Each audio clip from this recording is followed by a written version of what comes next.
Last time I wrote down the Schwarzschild metric, which was the sort of culmination of the theoretical part of the of this section of the course, and I realized as I was talking to some of you afterwards about some of the implications of this that one of the ways in which I wrote it down might have been a little confusing. So let me write it down again, and I'll say a couple things. And what I'm going to do is I'm going to write it down with a little r instead of a capital R. And I'll tell you why in just a minute. Obviously, it doesn't matter. I've just changed the notation slightly.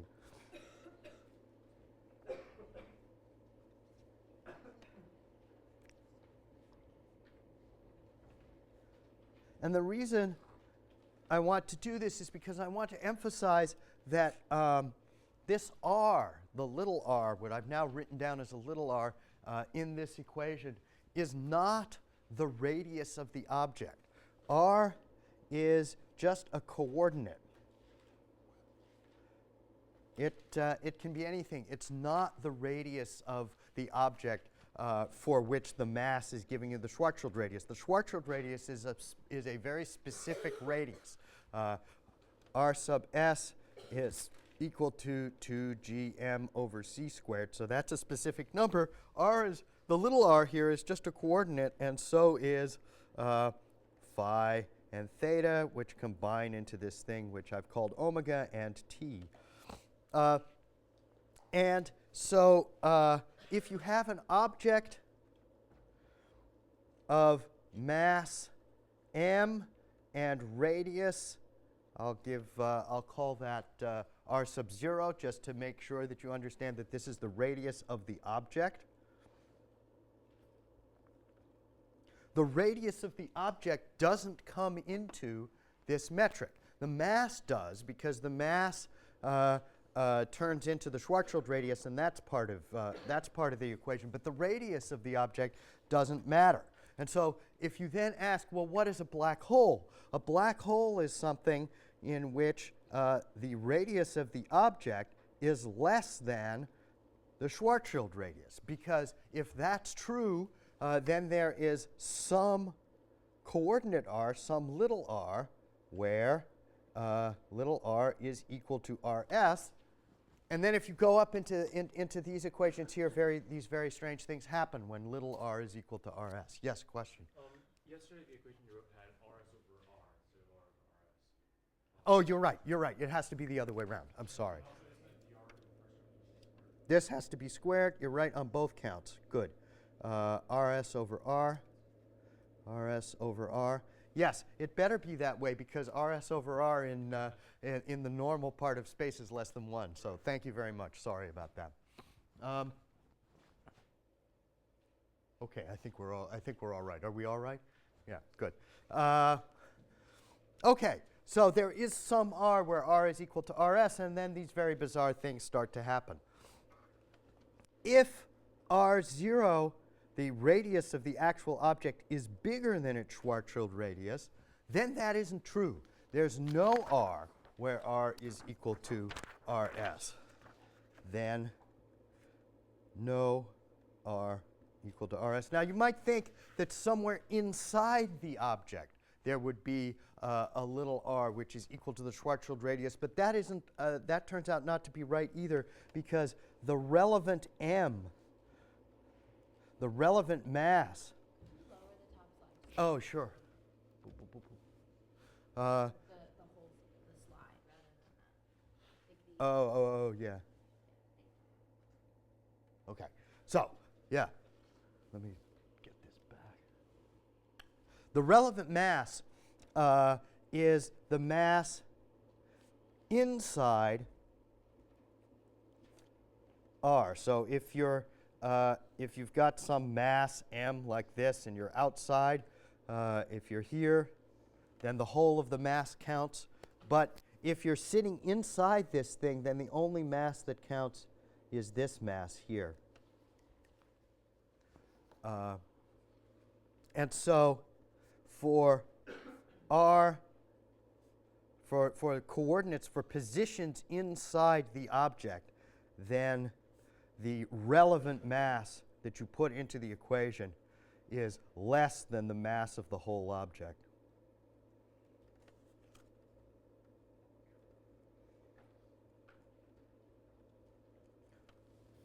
And the consequence of that is that as you go further and further inside the thing, the mass becomes less and less, and the Schwarzschild radius becomes less and less. And so it's if the total size of the object is greater than the Schwarzschild radius, then there is no position inside the thing which is less than the Schwarzschild radius, because the relevant mass decreases and so does the Schwarzschild radius as you go in toward the center of the object. So I just wanted to make sure you understood that the key to using this metric is that this R term in it tells you where you are. It has nothing to do with the size of the object, and you become a black hole when the size of the object is smaller than the Schwarzschild radius, because under those circumstances there's some position or set of positions where you can be inside the Schwarzschild radius, and therefore all of these very exotic effects start to happen. Questions on this? Or have I just baffled you further? Well, we'll see. Is that the radius of the sun? Sorry? Is that the radius of the Oh, no, this is the radius of the object. Sun has a dot in the middle. Not that you could tell with my handwriting, but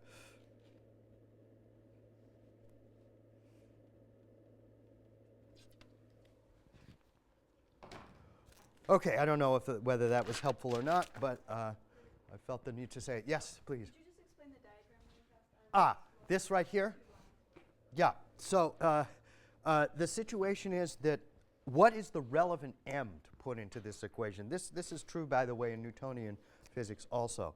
If you're inside an object, then the mass outside of your position, this stuff, doesn't count toward the m. And you only want to count the mass inside of where you are. Wait, so that whole circle is an object? Yeah, so this whole circle is an object with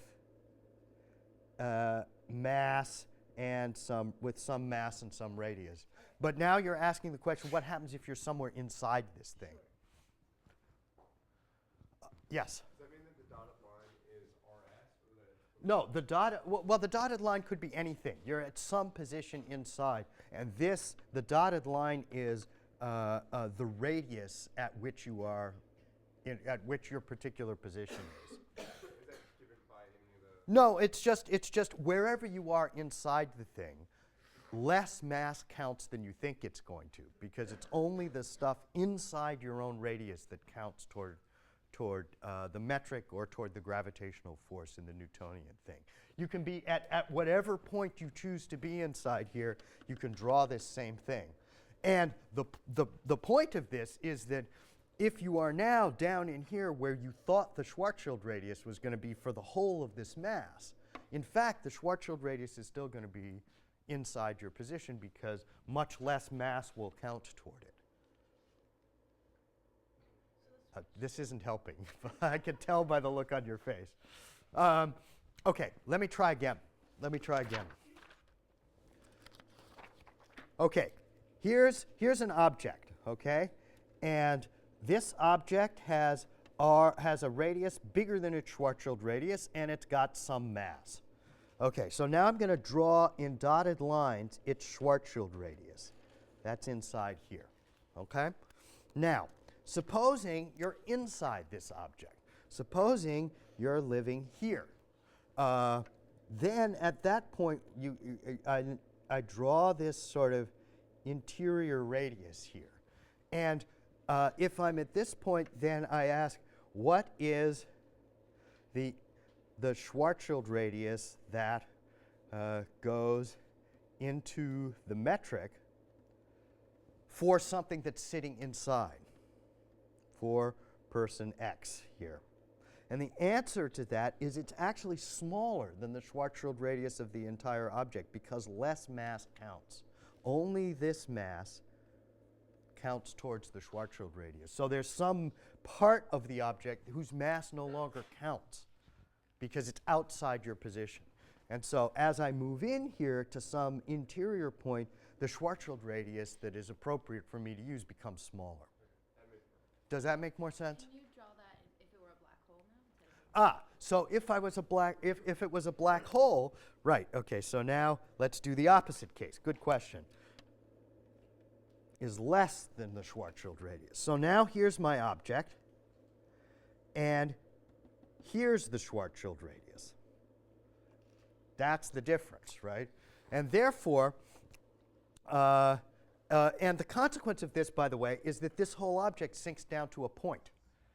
Because remember, things inside the Schwarzschild radius have to contract down to a point. So I can't be partway through it no matter what I do.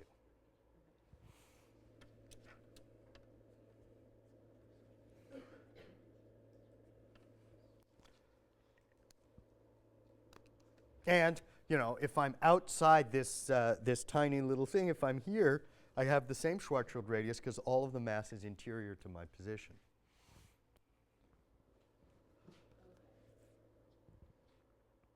So the key thing is the object smaller or bigger than its own Schwarzschild radius? So in that case, all the mass is going to be closer than... All the mass, if the radius of the object is smaller than its Schwarzschild radius, then all the mass is inside the Schwarzschild radius.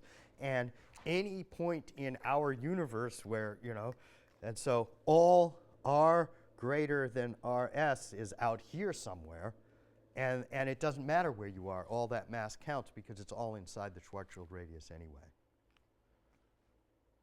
And then when you get to this point, you have this magic moment where r equals rs, and everything blows up.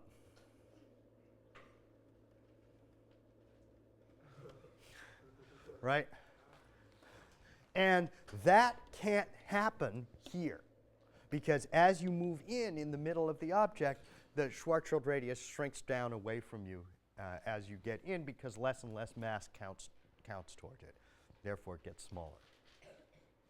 Yes? Would it be possible to have an object with radiated density, like, such that there would be a point at which you would enter? Okay. So could you have some incredible density gradient where you're actually gaining more, you're actually catching up to the Schwarzschild radius as you go in? In principle, yes.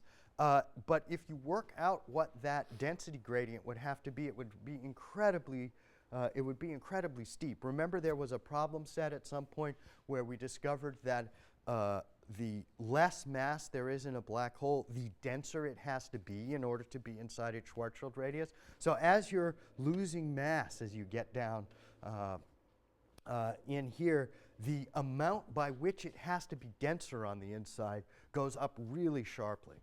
But yes, such a thing can be. Imagine, for example, a black hole with an atmosphere. Imagine there's some just gas floating around out here. If you think of that as one object, then when you're outside the gas, if you think of the outer edge of the gas as the edge of the object, then that's not a black hole. And if you come on, you know, if you go down, sink down into the atmosphere, eventually you'll find it. So that's an incredibly steep density change because you've gone from an atmosphere to some object. So in principle, that's possible. In any kind of real object that's holding itself up, probably not, because the density gradient would have to be so severe. Yes? How would this work for non-spherical objects? How does it work for non-spherical objects? Excellent. Okay, so let's see. What happens is, if you have a non-spherical, first of all, the gravitational forces are sufficiently strong if you're anything close to a black hole, that you're likely to end up spherical. The only way you don't is if you're spinning, because then you know you bulge out at the center. Spinning black holes exist. They have a different metric, and the angular term becomes important because you're spinning around, and it's a different metric, and the shape of the event horizon, where r is equal to rs, or the equivalent in this other metric, is non-spherical. And so you can have non-spherical event horizons if the thing is spinning, because that has the effect of making the mass distribution different. And this is called a Kerr black hole. It has a Kerr metric, K-E-R-R. And that's a different metric, and it's got a whole other set of terms that have to do with the rotational, the angular component. But again, the same thing happens. When you get to some place, all the terms blow up. But it's a non-spherical surface where that occurs. You have to do it in cylindrical coordinates. It becomes a mess. Not that it isn't a mess already. Other questions? All right. Let me go back to the effects of general relativity. We've already done one of these. So what I'm going to talk about is the post-Newtonian gravitational effects. So these are things where it just barely starts to deviate away from what the predictions of Newton's laws would be.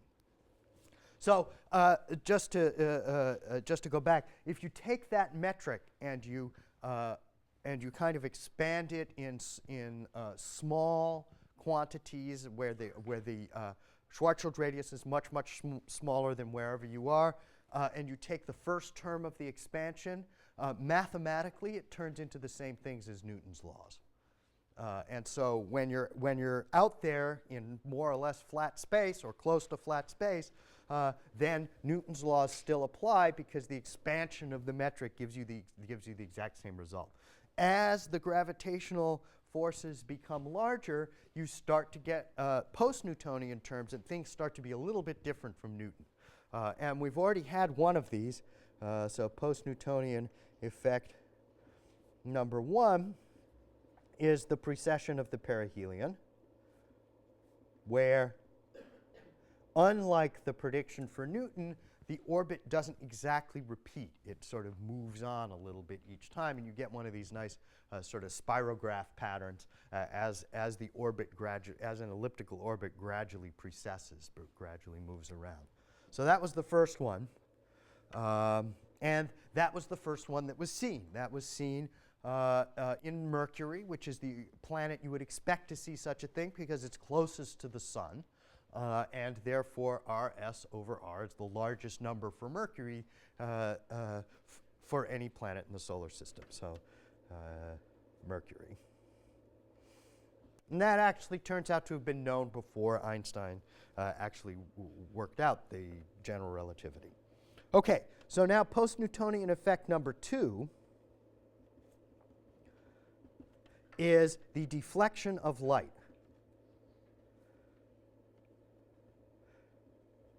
The whole idea, remember, is that that gravity works because it curves space, and objects moving along this curved space appear to have curved trajectories. That's true of light also.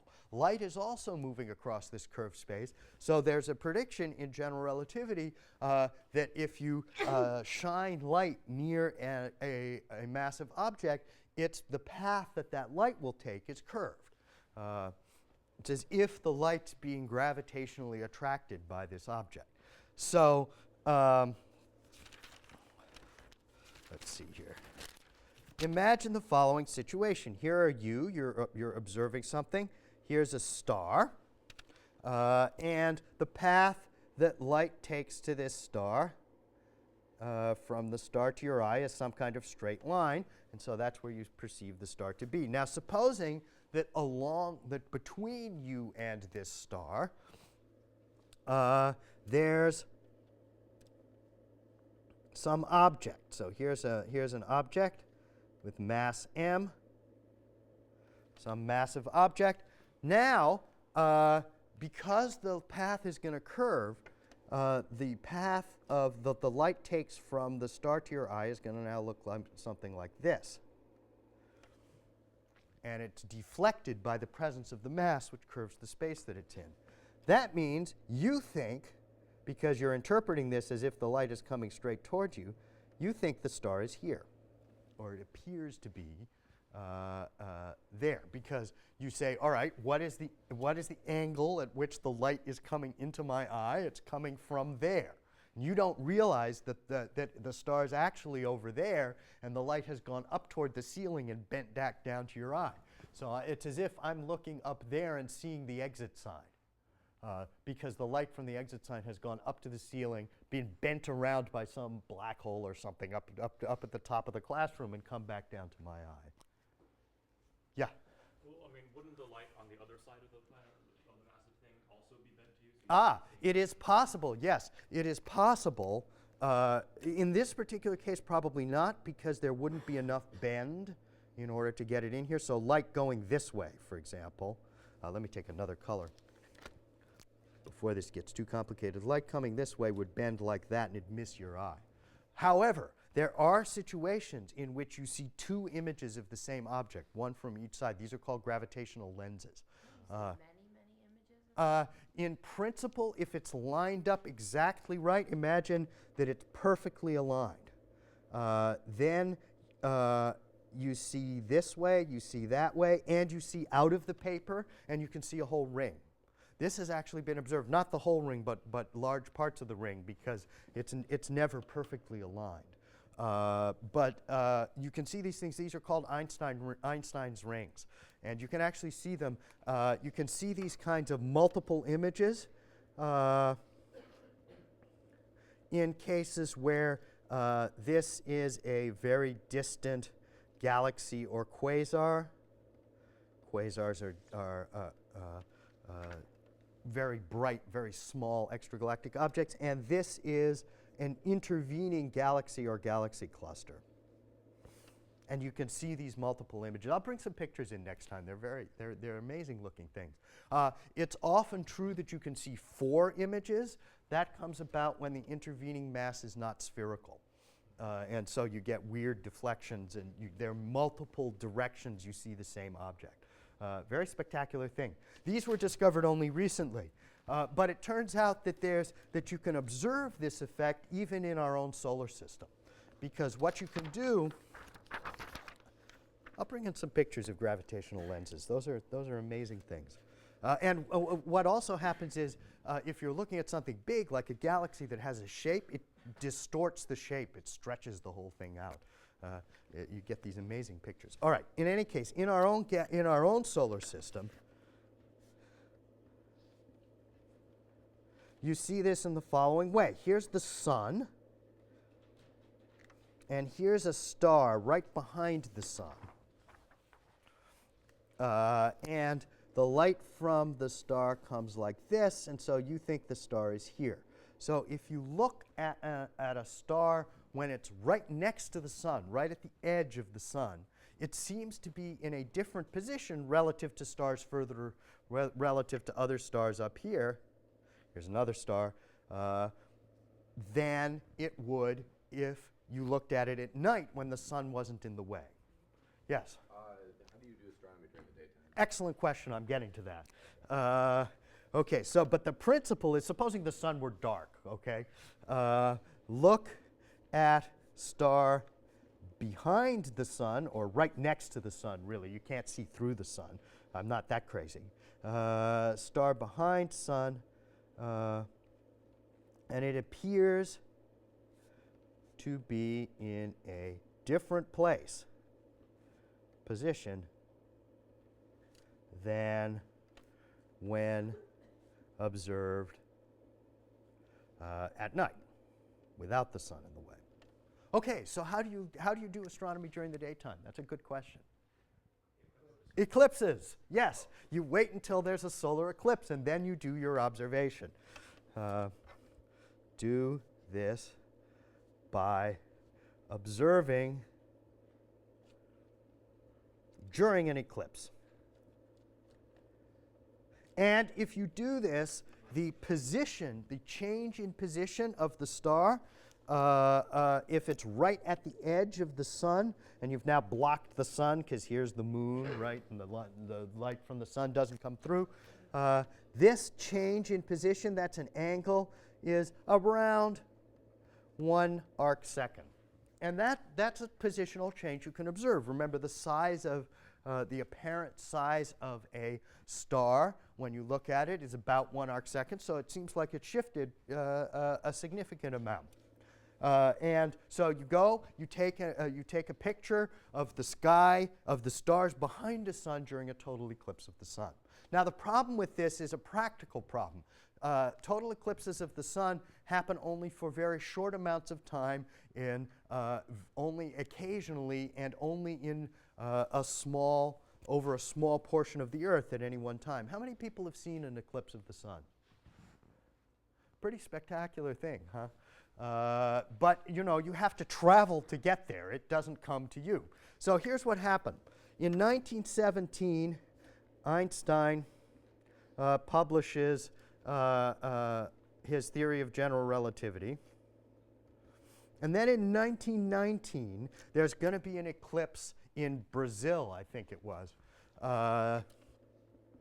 Eclipse in Brazil, and it seems like a good idea that you should actually go and test this theory, which has made a very specific prediction about what ought to be going on with these stars. So Eddington, we've heard of him before. He's the guy who trashed his student Chandrasekhar some years later. But at the time, he was young, up-and-coming British scientist, mounts an expedition to Brazil to test this theory.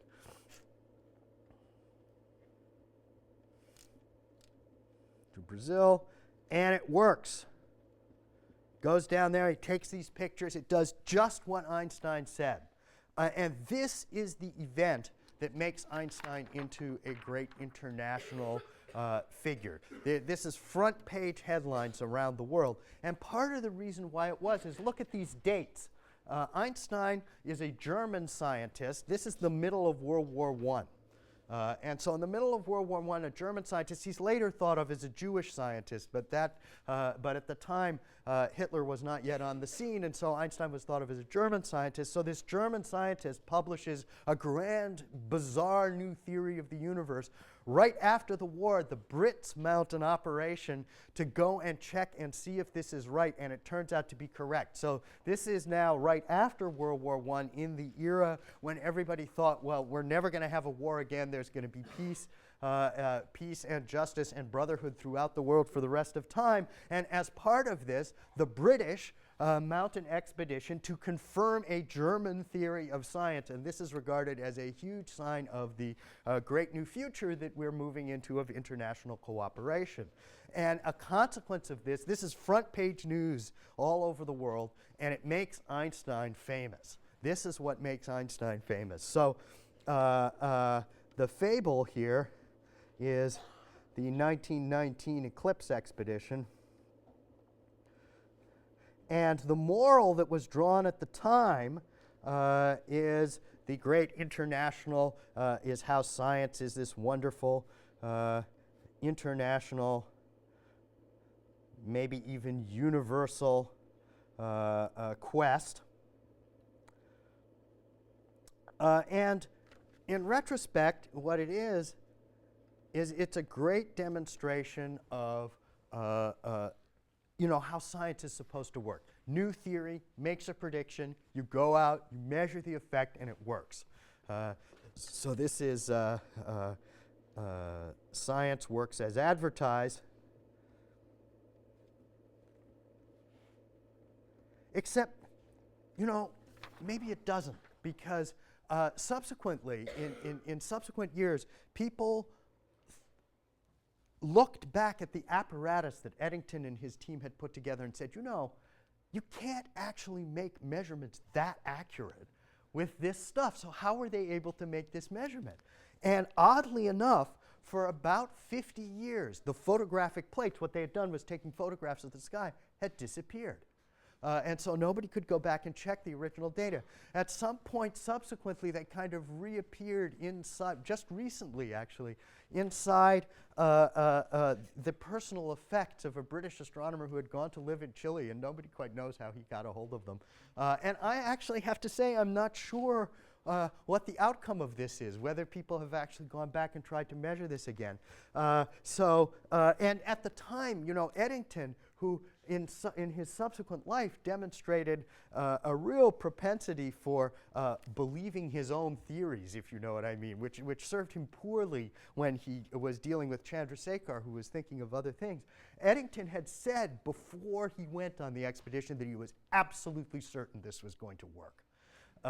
Because he had studied Einstein's theory and had come to believe it because it was so beautiful and elegant. And so there's a famous story where somebody said, well, Mr. Eddington, or said to somebody else on the expedition, what will Eddington do if it comes out wrong? And they said, well, Eddington will just go insane. And so there's a little bit of suspicion attached to this particular experiment. However, subsequent to that, this has been measured repeatedly, many times during many eclipses, and it's very clear that this works. And as I said, there's now evidence from other astronomical objects for the deflection of light, all of which confirms Einstein's theory. Yes? What does the second line say? Let's see. Eclipse expedition, science is an international, universal quest. Science works as advertised, maybe. That's what I was trying to write down. So that's the second post-Newtonian test. And the fact that it works in 1919 is what makes people really believe relativity and what makes people believe that Einstein's this intense genius. Okay, there are a couple of other post-Newtonian effects. So here's now post-Newtonian effect number 3. And this is something called the gravitational redshift. You've heard of a redshift. Redshifts and blue shifts, they come about because of the Doppler shift. Something moves towards you, its light gets shifted to the blue. Something moves away from you, its light gets shifted to the red. Turns out the wavelengths of light also change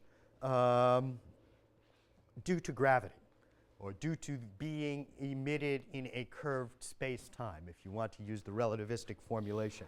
Basically, here's how it works. You have some object with radius r, mass m, and you have a light source on the surface of that object, and you look at it from a distance. You're out here at infinity watching this light, and the light, if you emit green light here, by the time it reaches you, it'll have shifted into the red. And there's an equation. Let me write down the equation. So this is delta lambda. Oops, that one's not working anymore. Delta lambda over lambda 0. That's the shift in light. And remember that the Doppler shift has some equation here. Well, here's the equation for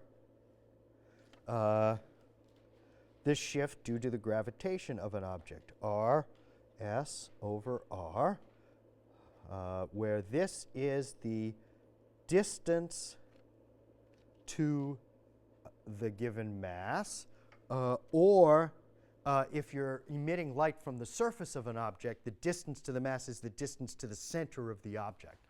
So in this particular case, it would be the radius of the object, minus 1. So you can see that if there's no mass, then the Schwarzschild radius is 0, and this is 1 minus 1, and there's no shift. Okay, now why does this happen? This has to happen. Imagine that you're standing on the surface of an object, and you throw an object up into the air. I have an object here. I'm going to do this. What will happen? As I throw it up into the air, it's going to slow down. If I throw it faster than the escape velocity and I don't have a ceiling and stuff, then it'll keep going away forever, but it will nevertheless slow down. If I throw it up slower than the escape velocity, then it's going to rise to some height, stop, turn around, and fall back. Right? So that's what happens with an object. Why is this happening? The reason it happens is because as it tries to move away from the Earth, it has to lose energy because it's pushing its way out of the gravitational field.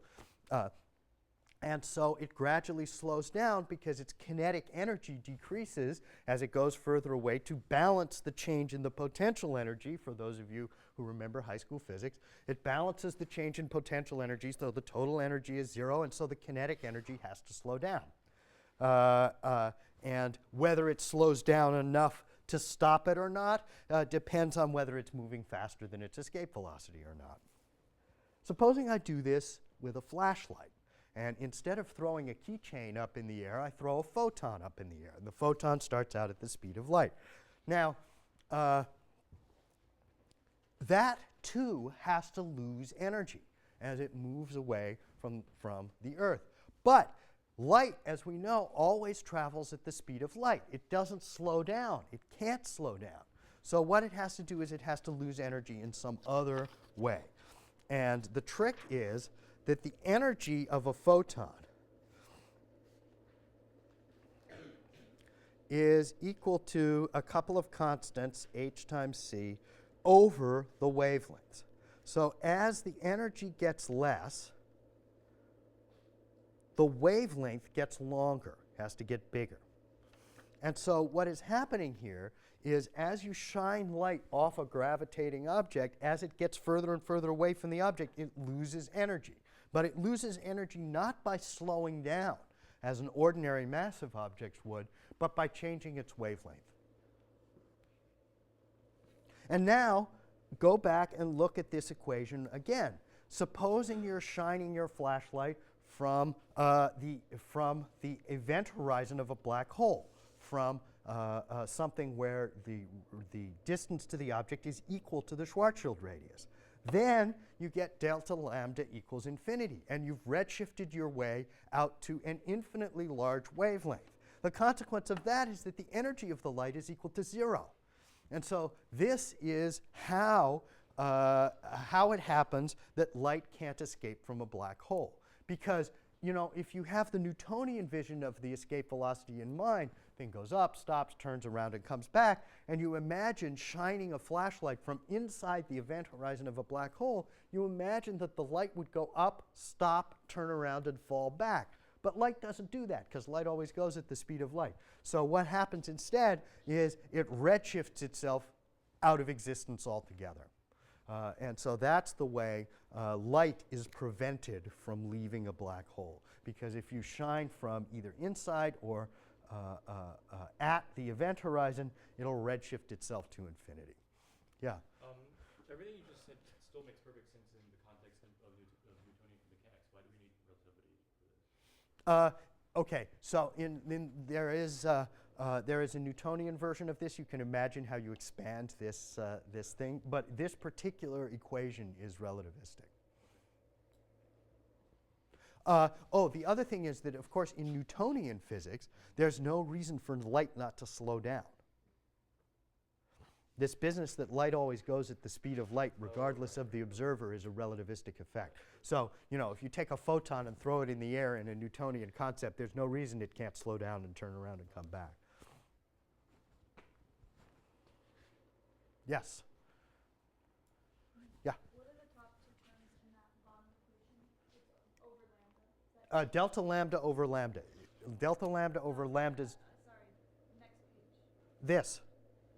That H, is that Okay, so this is speed of light. yeah. And this is another famous constant called Planck's constant.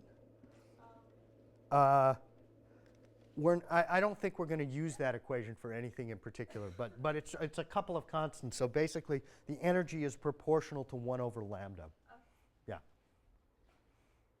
Other questions? Okay. If you turn it around, if you sit on the surface of, I don't know, a neutron star or something and look at distant starlight, that light will pick up energy as it comes towards you. So if you sit on a gravitating object and look at a distant light, that light will actually be blue shifted because it will gain energy falling down toward you. And so while this is always referred to as the gravitational redshift because we're always imagining that we're some distant observer in a flat space looking at some gravitating object, in principle, if you could live on a neutron star, all the stars would look bluer than they do to us because of this effect. So it works both ways. This, by the way, has now been tested in the laboratory. Here's how you do it.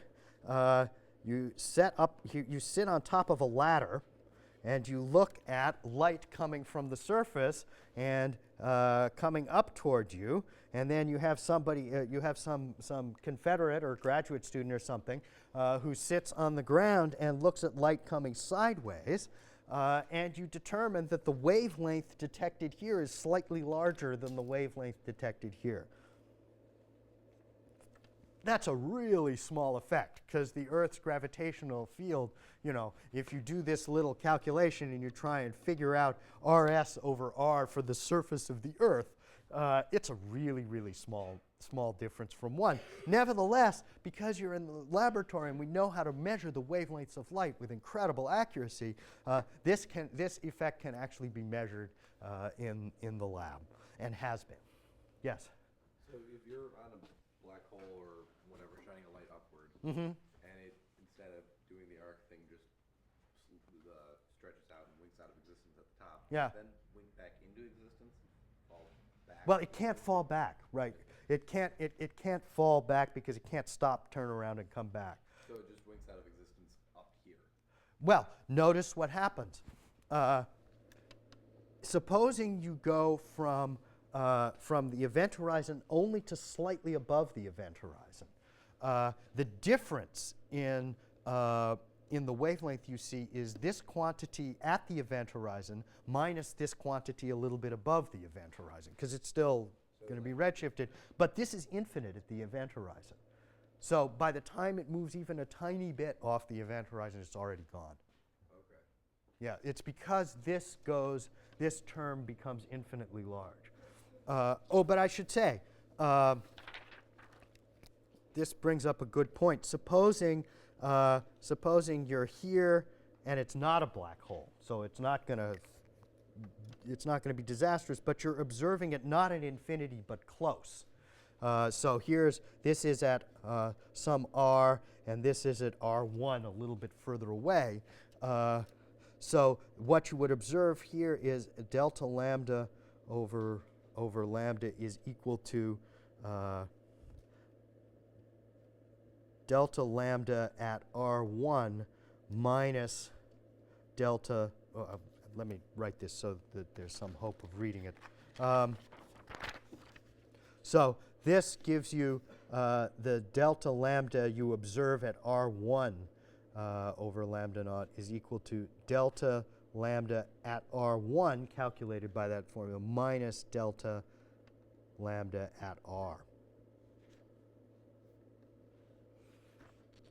Because it redshifts a little bit from here to here. It would redshift more from here out to infinity. And so the way you calculate that is you calculate redshift from here to infinity minus redshift from here to infinity. And since for something that is at the event horizon, the redshift from there to infinity is infinite, even if you're observing it just a little bit higher, it's already gone. Okay. Does that make sense?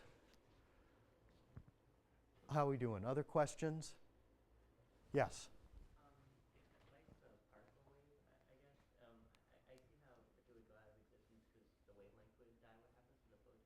Oh, the photons, remember, there's a relationship between the whole way wave-particle duality works for photons. There's a relationship between the energy of the photon and the wavelength. That was this E equals hc over lambda thing. So as the wavelength becomes infinite, the energy in that photon goes to 0. So it's still a photon, but if you've got a photon with 0 energy, you're not going to notice it. Yes? Just as we use the gravitational field of like Mercury or Jupiter or whatever Mm. to slingshot probes into outer space, could light like pick up energy by like going around massive objects? Well, light picks up energy as it falls towards a massive object. That's the inverse gravitational redshift. You sit on the gravitating object, you watch light coming at you from a distance. So it does that. That slingshot effect only works if you add energy to the thing and kick yourself back out of orbit at just the right moment. You can't do that with light because you can't give it extra. You can't give it an extra velocity kick at any moment to push it back out. But it is true that if you sit, you can do this. You can do this experiment backwards, right? You have your light source up here, and you observe it from down here, and then you'll see it blue shifted. Other questions? How are we doing? Okay. Let me mention one last post-Newtonian effect. This is post-Newtonian effect number 4. And this is the existence of gravitational waves. And the way this works is, let me put these over here. Remember the bed sheet and the basketball over here from a few days ago? All right, now imagine that basketball, which is some massive object, is moving back and forth on it's orbiting some other thing on that bed sheet. What will happen? Well, the bed sheet will ripple in different ways as the thing moves around. And this creates essentially a wave of distortions of space-time that propagates outward, as it turns out, at the speed of light. So the way this works is as a mass moves back and forth, perhaps because it's in orbit or for some other reason, it generates ripples in space-time. These propagate outward at the speed of light. And we'll talk later maybe about how what it means to have a ripple in space-time and how one might detect it. But there's a more immediate effect, which is that the energy in these so-called gravitational waves, they carry energy with them, and the energy is extracted from the orbit of the object that's moving back and forth. So the orbit gradually loses energy. And that means that the orbit gets smaller. Gradually. So the orbit gets gradually smaller. And so in the Newtonian approximation, things stay in orbit and they're perfectly stable forever and ever, and they just go orbiting around and around and around. But in general relativity, there's a gradual, slow loss of energy, and objects will gradually spiral in. Now, this happens really slowly. It has not been detected in the solar system. That is to say, even the orbit of Mercury, we can't measure its orbital period accurately enough to see this slowdown. Certainly all the planets in the solar system have been happily going in their orbits for 4.5 billion years with no sign of this effect. But you can see this in certain kinds of binary stars. Stars which happen to have very short orbits. And in particular, there's something called the binary pulsar. Pulsar is a kind of neutron star. And these gravitational wave effects, the gradual decrease in the orbit, has been observed in binary pulsars. And we'll talk about that, I guess, next time.